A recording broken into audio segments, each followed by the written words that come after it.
Fenomenología les puede sonar complicado, les puede sonar fácil, les puede sonar a no tengo idea qué demonios es eso, pero en realidad es muy simple. ¿Qué es un fenómeno? Un fenómeno es algo que sucede. ¿Por qué algo que sucede ocupa un lugar especial o diferente dentro de las explicaciones teóricas? Porque si se dan cuenta, las teorías científicas se han dedicado durante mucho tiempo a las cosas que son y no a las cosas que suceden. ¿Cuál es la diferencia entre las cosas que son y las cosas que suceden? Que las cosas que son no tienen tiempo y las cosas que suceden dependen del tiempo. ¿Hay cosas que no estén en el tiempo? No.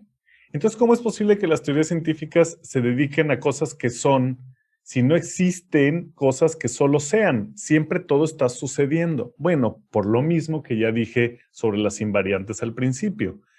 La ciencia, las teorías científicas, no la ciencia, las teorías científicas se han dedicado durante mucho tiempo a tratar de encontrar universales, estructuras, sistemas, lo común a todos, el genoma, ¿no? Durante mucho tiempo fue una fantasía el genoma. ¿Por qué? Pues porque eso da control. Porque acuérdense que las teorías científicas también están muy orientadas al mercado, a los intereses políticos y económicos. Y entonces, si yo puedo tener una manera de controlar, ¿no? Entonces eso me da poder. Entonces, sí, mucho al servicio de poder, las teorías científicas han tendido a eso. Entonces, sin meternos en demasiada filosofía para no marearlos, porque hay gente que le gusta y gente que no le gusta, entonces no quiero tampoco volver a algo pesado para la gente que no le guste. Esa es la diferencia.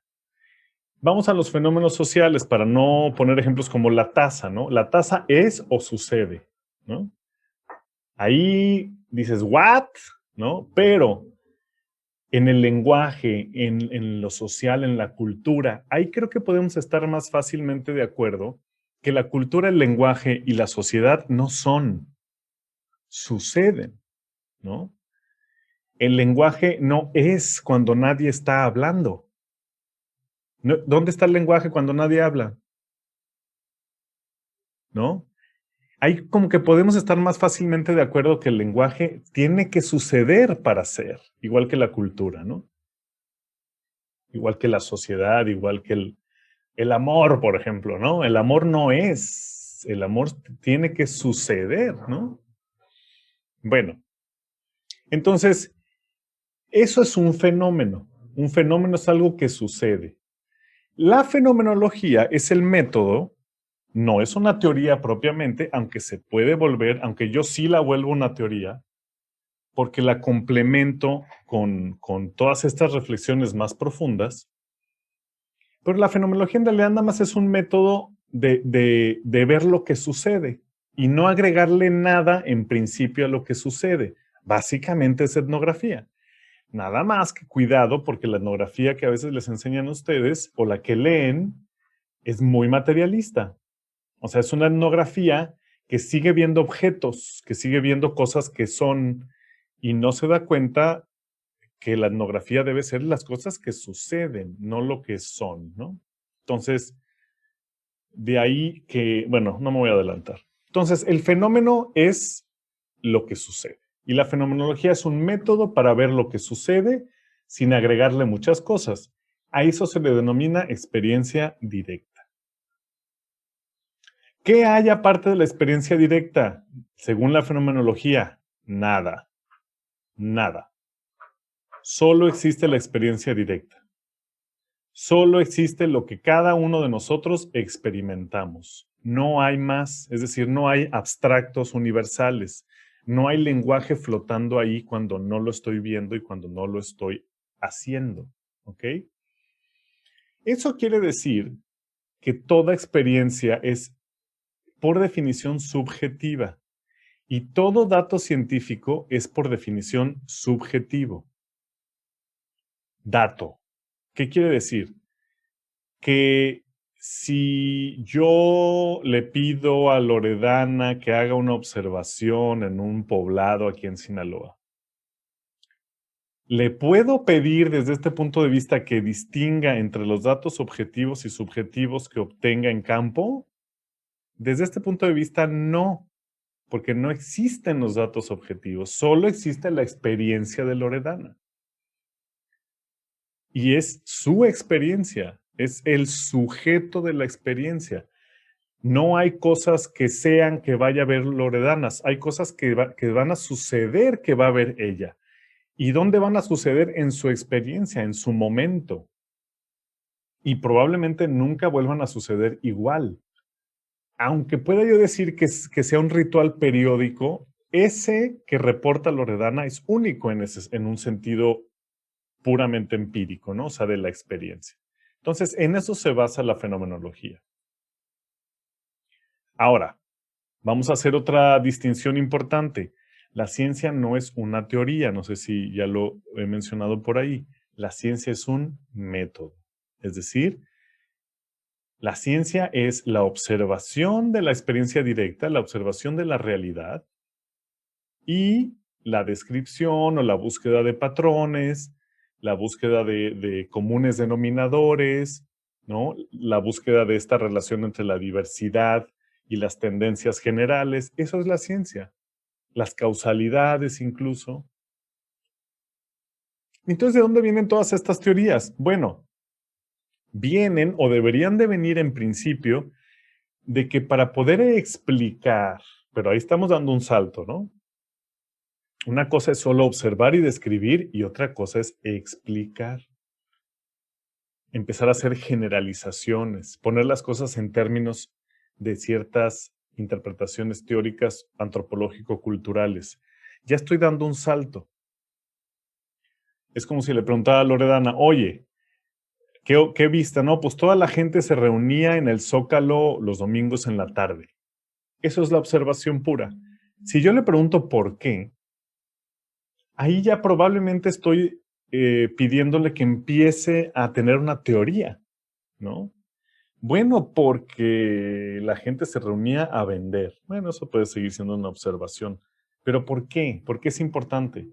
Y si Loredana tiene un poco de lectura antropológica, puede decir, bueno, porque los intercambios comerciales siempre son uno de los motores de las relaciones sociales y de los festivales y de los rituales en una comunidad. Eso ya es una teoría, porque ya me metió siempre, ya metió generalizaciones, ¿ok? Ya está tratando de hacer una afirmación que abarca, eh, digamos, una perspectiva muy amplia, atemporal, ¿no? No me está diciendo lo que sucedió ahí, me está dando una explicación de un patrón. Entonces, la ciencia llega hasta donde la observación le permite. Lo demás son teorías. La ciencia no es una teoría. La ciencia es independiente de las teorías. Entonces, se puede ser materialista, idealista, antropólogo simbólico, ecólogo cultural, perspectivista, y da lo mismo. O sea, nada de eso impacta a la ciencia. La ciencia en el fondo sigue siendo la observación, descripción y detección de patrones en la experiencia directa.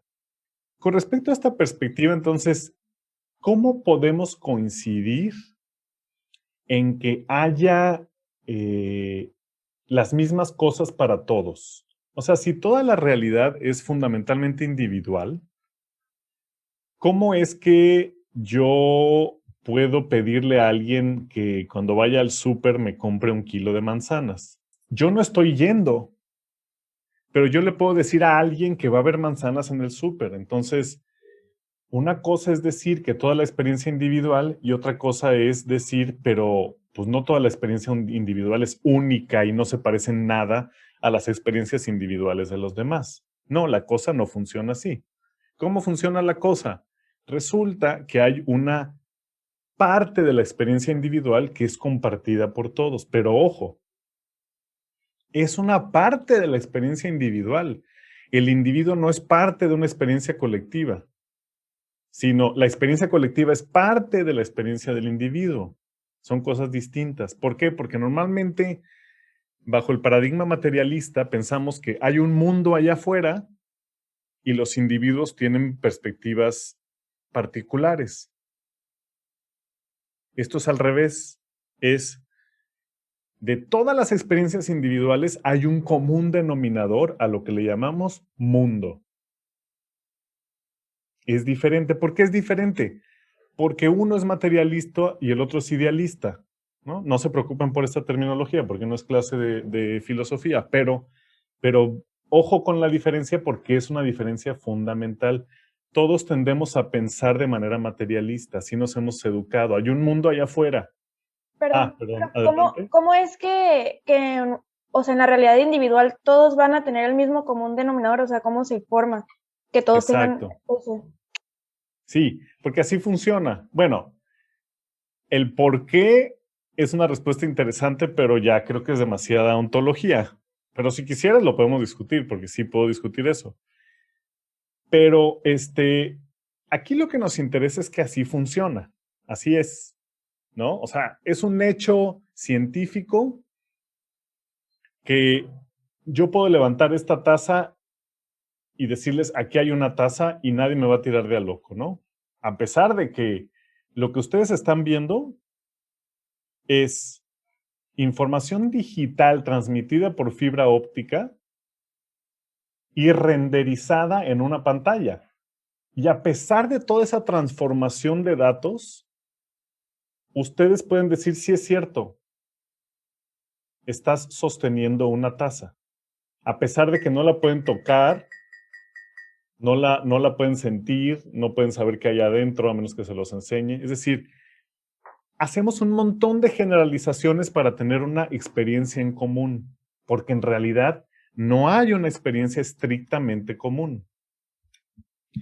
Ahora, ¿a qué atribuirle que tengamos una experiencia en común? Pues mucho es responsabilidad del lenguaje. ¿Por qué? Porque utilizamos palabras. No nombramos a cada manzana con un nombre distinto. A toda manzana le decimos con una palabra, manzana. Eso nos da la ilusión de no solo de que todas las manzanas son iguales, y no lo son, ni siquiera entre las verdes son iguales, o sea, ni siquiera entre las del mismo color, porque bueno, podemos distinguir entre colores, pero o las papayas, por ejemplo, o las sandías, cada vez que partes una papaya o una sandía puede ser distinta, ¿no? Desgraciadamente. Qué flojera si todas las papayas supieran buenas, la verdad. Ya no habría nada interesante en que una papaya saliera buena. Da la ilusión de que todo es lo mismo y también da la ilusión de que esto es para mí lo mismo que para ustedes cuando yo digo la taza. Pero es obvio que no. Para ustedes son datos digitales transmitidos por fibra óptica renderizados en una pantalla. Para mí es un objeto sensorial. Al mismo tiempo que también lo puedo ver ahí en la pantallita de mi computadora, ¿no?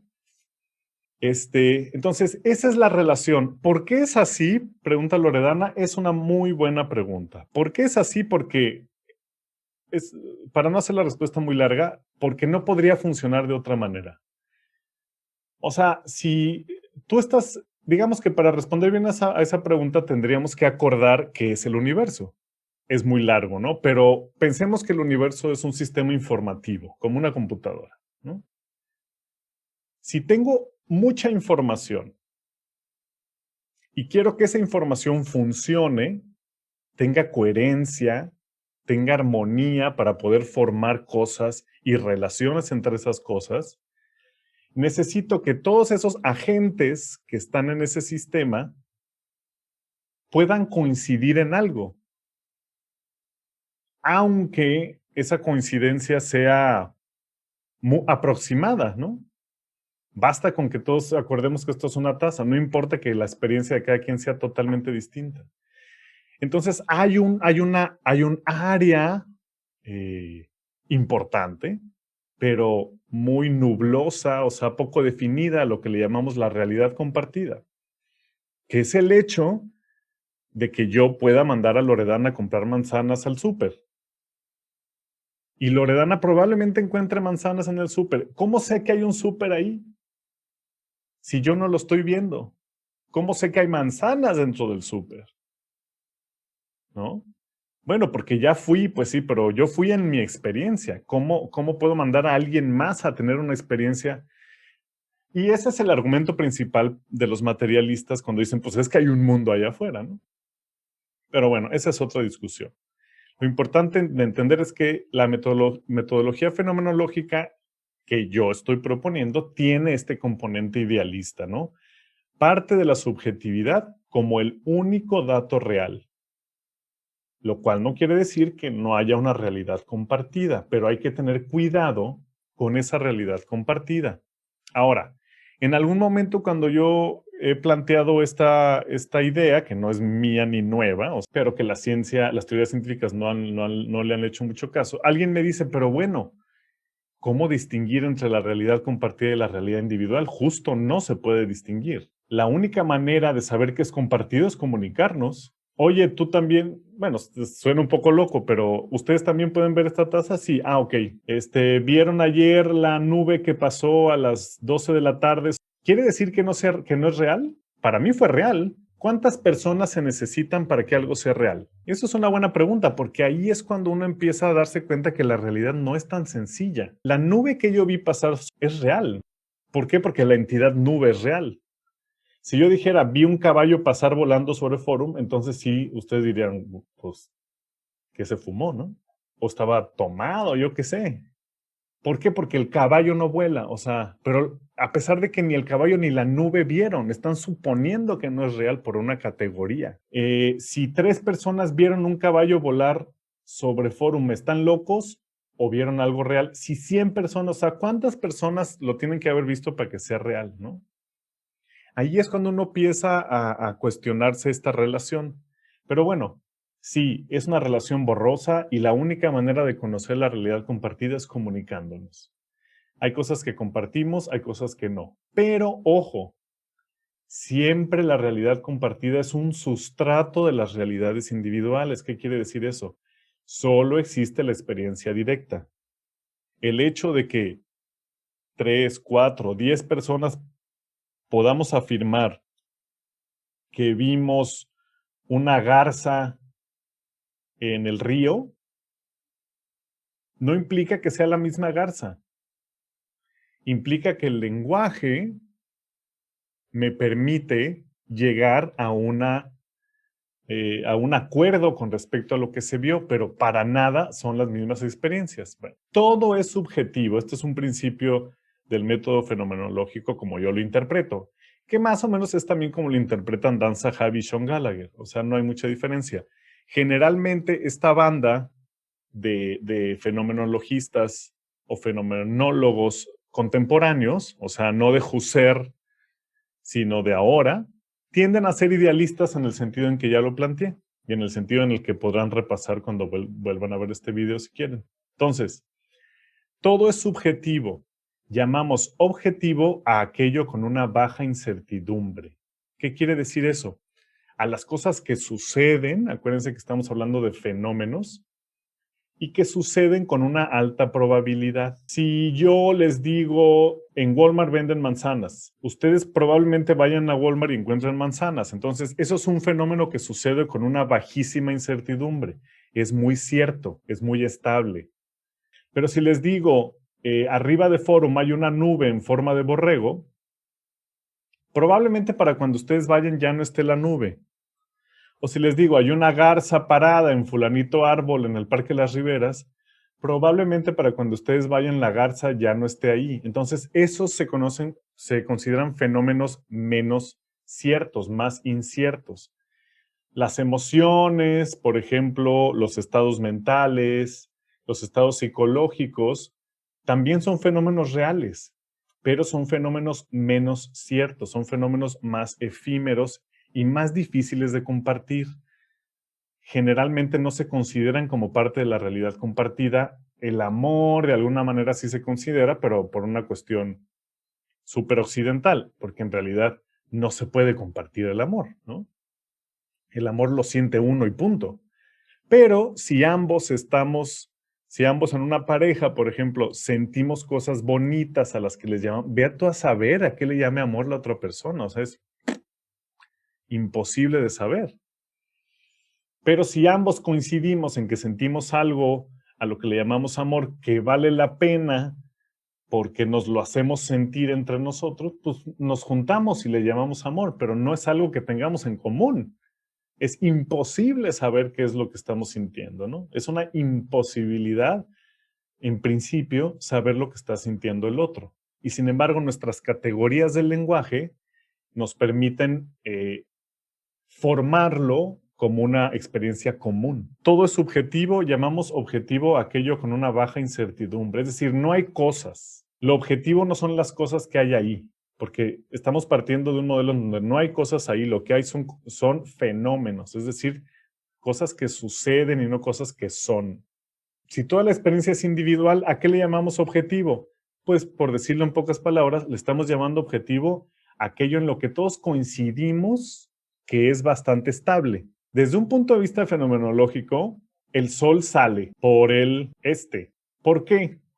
Porque todos hemos visto al sol salir por el este, por el horizonte. ¿Es la experiencia de alguna de ustedes que el sol gira alrededor de la Tierra o la Tierra gira alrededor del sol? Ninguno aquí en este Zoom ha visto a la Tierra girar alrededor del sol, la verdad. Todos en este Zoom hemos visto al Sol girar alrededor de la Tierra. Ok, entonces, tenemos que partir del hecho de que nuestra experiencia nos dice, y la experiencia del 99% de la población mundial, que no es astronauta, que el Sol es el que gira alrededor de la Tierra. Entonces, ¿cómo es posible que creamos que es la Tierra la que gira alrededor del Sol? Y todos estamos convencidos de eso, ¿eh? Aunque no es la experiencia de nadie, prácticamente, en términos estadísticos. Hay que preguntarnos eso. Entonces, en términos estrictos, estrictamente empíricos, es el Sol el que gira alrededor de la Tierra. Es el Sol el que sale por el horizonte y se mete por el oeste, ¿no? El modelo de qué es la Tierra la que gira alrededor del Sol, ¿vale la pena? ¿Tiene sentido? Esas son preguntas distintas, pero no es la realidad. ¿Ok? Aquí lo más importante no es volverse terraplanistas ni negar las evidencias astronómicas. Lo que hay que hacer es distinguir finamente entre la experiencia directa y la teoría. O sea, lo que propone la fenomenología fundamentalmente es ayudarnos a distinguir con todos los pelos de la burra en la mano entre lo que realmente es nuestra experiencia y lo que dicen las teorías, para poder evaluar lo que dicen las teorías con respecto a qué tan bien explican lo que yo veo en mi experiencia, ¿no? Esto se llama una teoría de la observación, pero no tenemos tiempo de explicarlo con más detenimiento. Pero es fundamentalmente lo que Galileo tuvo que hacer cuando decía que la luna no era una esfera perfecta porque lo había visto por un telescopio. Y entonces le decían, pero ¿cómo sabes que eso que te muestra ese aparato es lo que realmente hay ahí? Y entonces inventó la teoría de la óptica o diseñó para explicar cómo el telescopio sí funciona como un vehículo fidedigno para ver lo que hay más lejos, ¿no? Cómo el telescopio no está modificando lo que vemos. Por ejemplo, yo a Natalia y a Loredana y a mí mismo, ¿no? Las veo, ¿qué será? De este tamaño, ¿no? Ahora, no tengo aquí una regla a la mano, pero digamos que son 3 centímetros. Natalia, Loredana y yo mismo no medimos la cabeza no nos mide 3 centímetros, ¿verdad?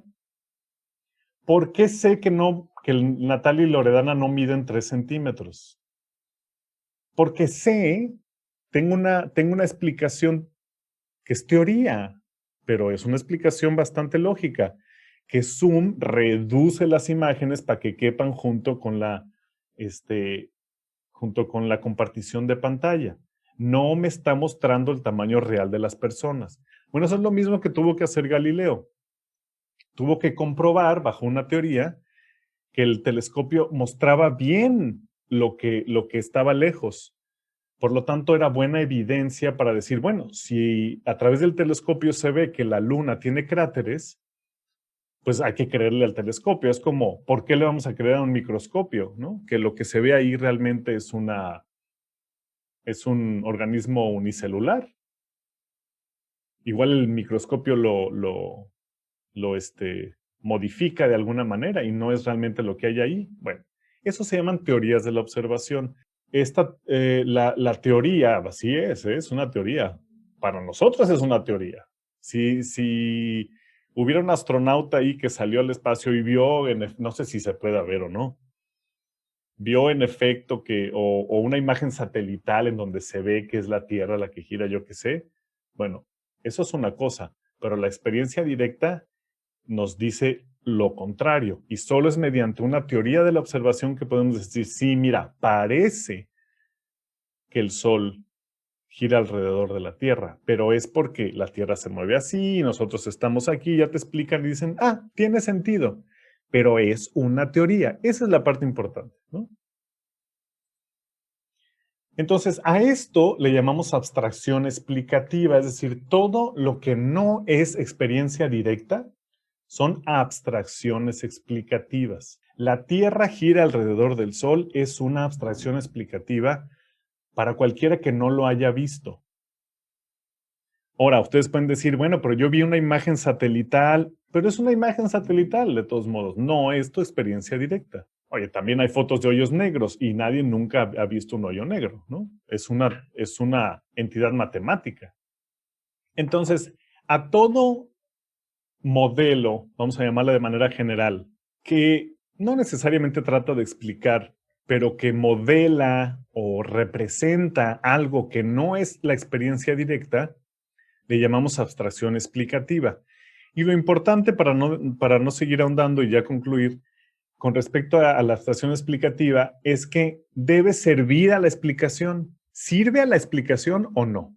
Decir que el lenguaje es una estructura, ¿me está ayudando a entender mejor cómo funciona el lenguaje? ¿O se mete en tantos problemas que la explicación termina siendo más costosa que los beneficios que da?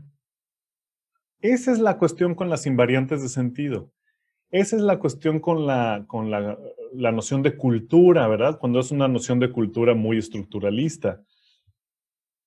¿Me está funcionando como explicación? O cuando yo voy a campo, hago etnografía, en este sentido fenomenológico de etnografía, realmente voy a ver lo que sucede y lo tomo como una experiencia subjetiva y válida, ¿no? Y le meto impresiones, emociones.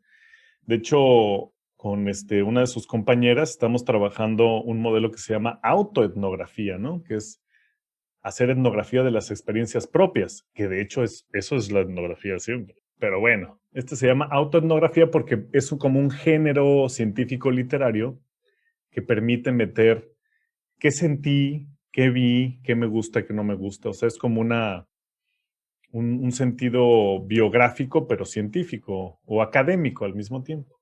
Ese es el problema. Si yo tengo una idea estructural de cultura y voy a campo y ¿dónde están las jerarquías? ¿Dónde están? ¿Qué es una institución?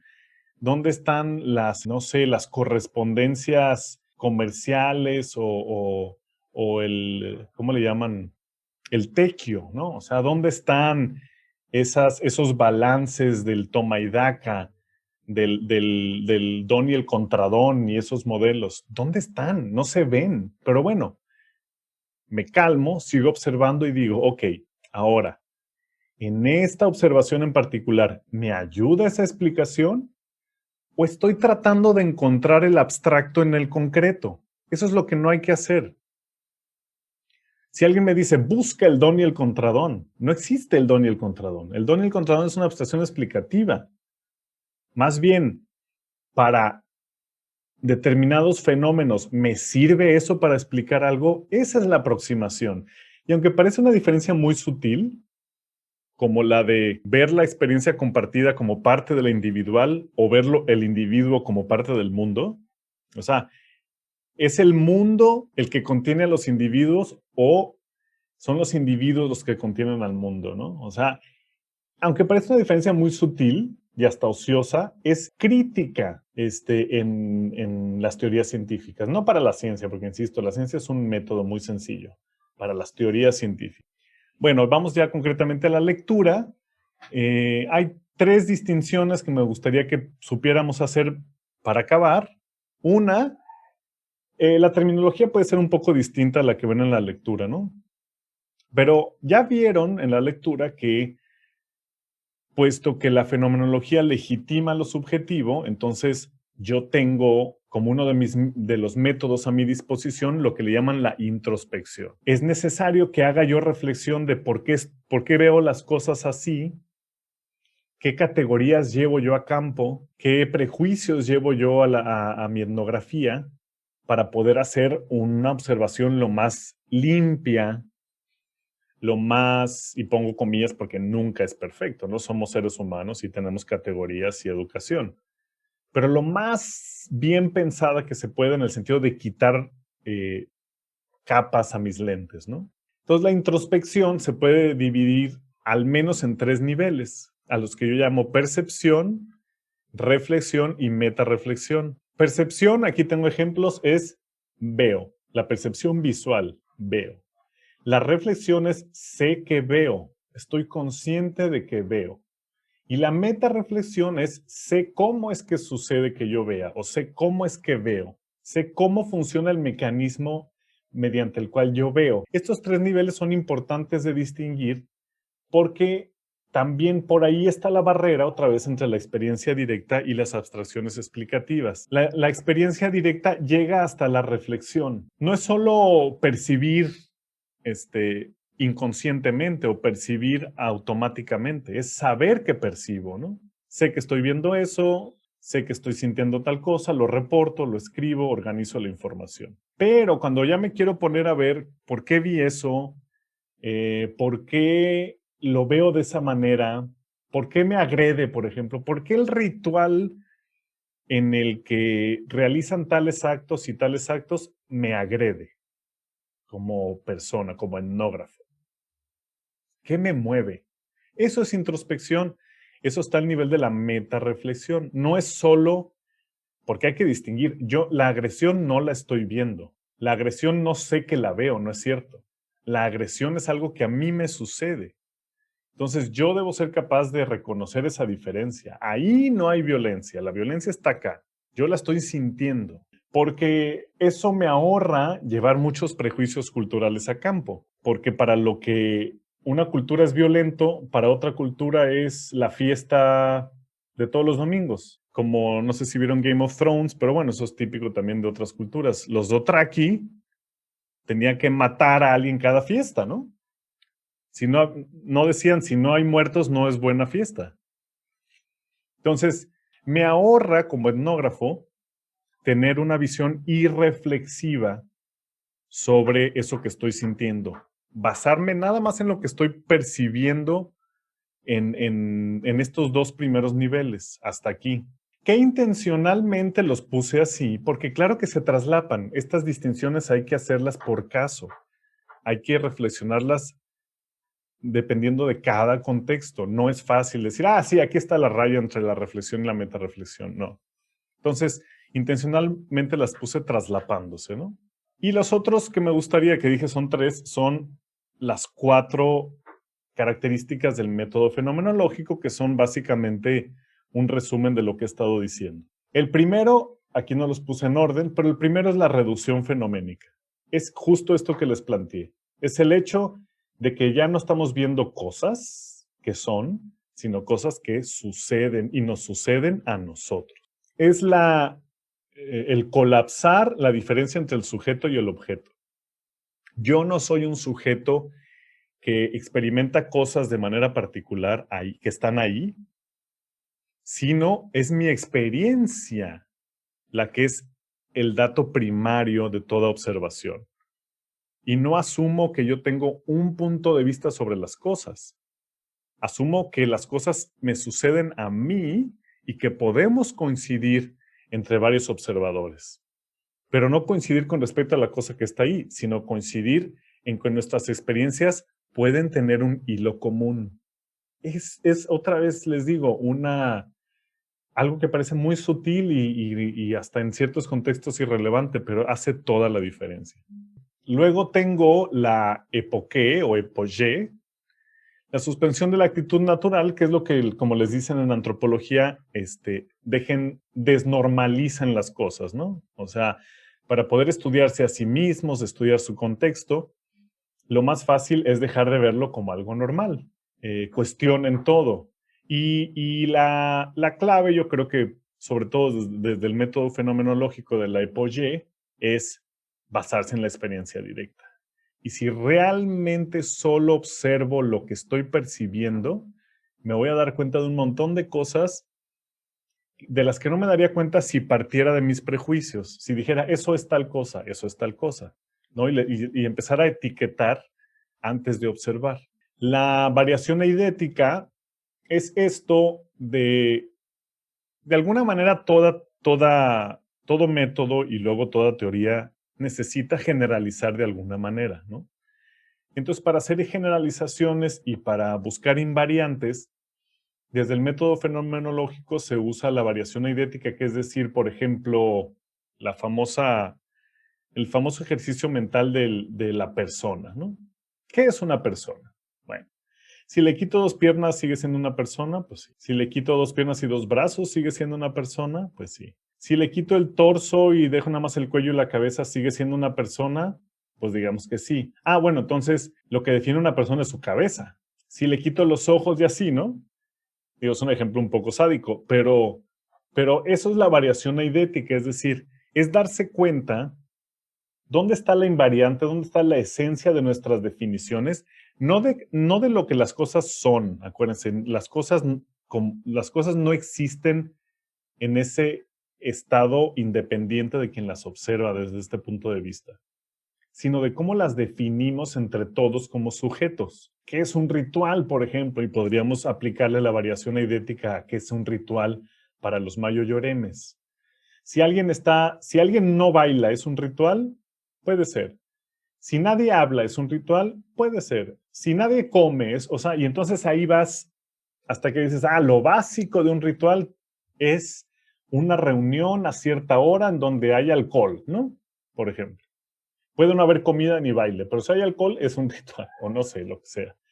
Sería interesante que alguien hiciera un trabajo, no sé si ya existe por ahí, sobre qué es una fiesta para nosotros, ¿no? O sea, para nosotros, personas occidentales, culichis comunes y corrientes, ¿no? Cuando dicen va a haber fiesta, ¿qué tiene que haber para que lo definamos como fiesta?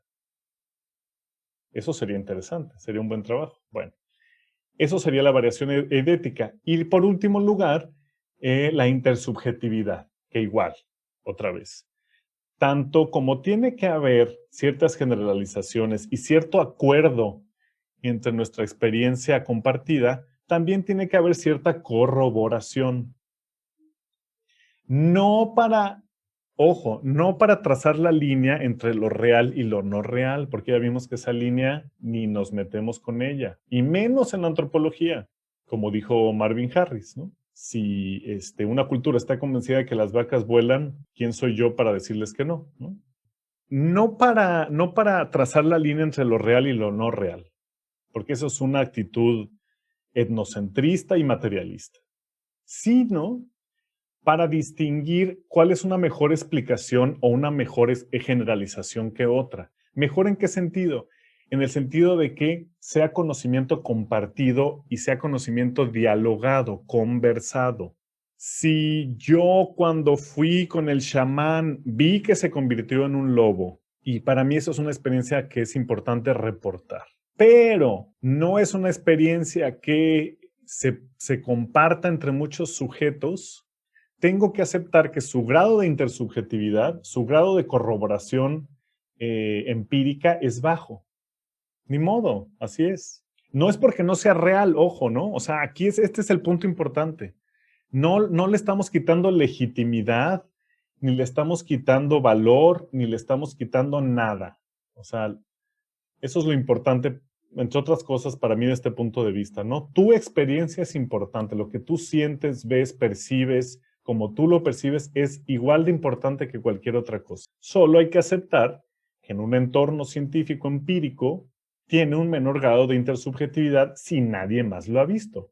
Y si alguien estuvo con ese mismo chamán y el chamán trató de convertirse en un lobo explícitamente y no lo logró, tal vez allí ya haya un conflicto y diga, pues tú dices que sí pudo, pero yo cuando estuve con él no pudo. Y tal vez tenga yo que generar una teoría de la observación diciendo, sí, pero es que el chamán solo se puede convertir cuando la gente adecuada está alrededor de él. Si hay un incrédulo ahí, entonces no puede, ¿no? Que son las experiencias, las explicaciones típicas que tienen su verdad.